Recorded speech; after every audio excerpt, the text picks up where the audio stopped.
एक बार एक बहुत बड़ा नेता एक साधु के छोटे से आश्रम में गया।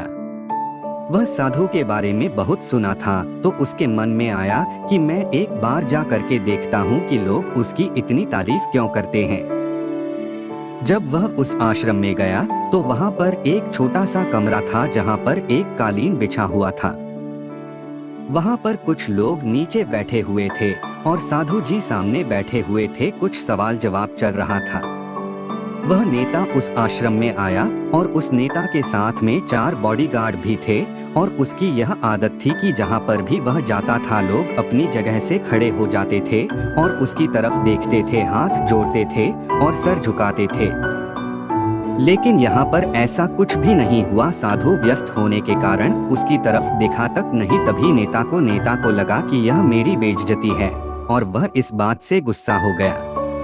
नेता ने थोड़ा गुस्से से साधु की बात को बीच में काटते हुए कहा कि मैं आपसे कुछ कहना चाहता हूँ। साधु ने उसकी तरफ देखा और बोला, आप थोड़ी देर रुकिए, पहले मैं इनके सवाल का जवाब दे दूं, उसके बाद मैं आपसे बात करता हूँ। तब तक आप अगर चाहे तो आप बैठ सकते हैं।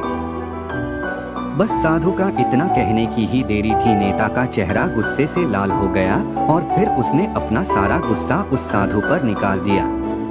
अभी तक वह नेता बहुत तमीज से आप कह करके बात कर रहा था, लेकिन अब वह तू तड़ाक पर उतर आया। नेता ने उस साधु को कहा, तुझे पता भी है मैं कौन हूँ और तू किससे बात कर रहा है? साधु ने उसकी तरफ देखा और कहा, मुझे इससे कोई फर्क नहीं पड़ता है कि आप कौन हैं, लेकिन आप जो कोई भी है, अगर आप चाहते हैं कि मैं आपके सवाल का जवाब दूं या आपसे बात करूं तो आपको कुछ देर रुकना होगा। और साधु की यह कहते हैं नेता गुस्से से पागल हो गया और वही सबके सामने चीखने चिल्लाने लग गया। अब मैं तुझे तेरी असली औकात दिखाऊंगा। तूने मुझसे पंगा ले करके ठीक नहीं किया। तुझे पता भी है मैं तेरे बारे में क्या सोचता हूँ।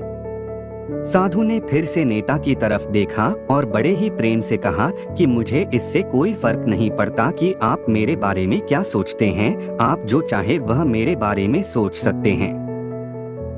तू अपने फायदे के लिए इन लोगों का इस्तेमाल कर रहा है और अब मैं तुझे नहीं छोड़ने वाला हूँ। पूरी दुनिया के सामने तेरा पर्दाफाश करके रहूंगा।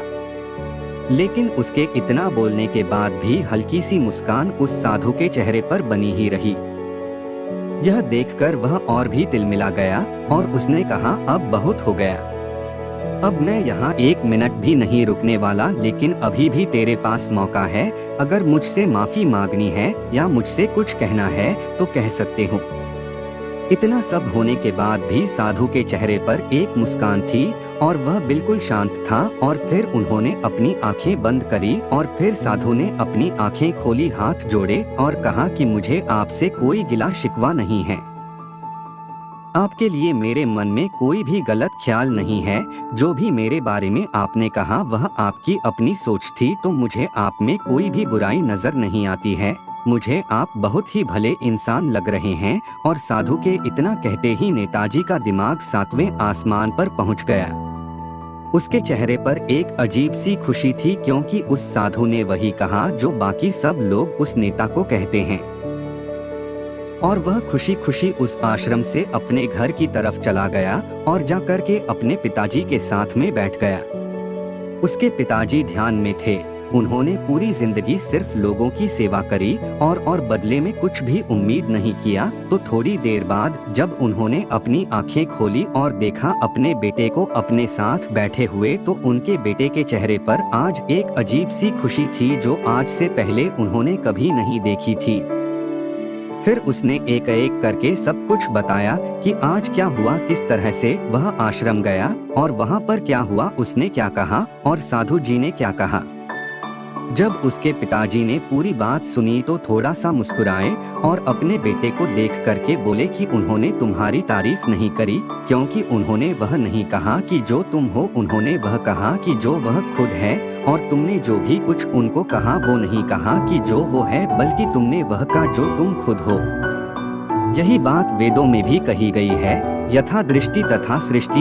यह दुनिया तुम्हें वैसी नहीं दिखती जैसी यह दुनिया है, यह दुनिया वैसी दिखती है तुम्हें जैसे तुम खुद हो। जिसकी नजर जैसी है उसके लिए यह दुनिया वैसी ही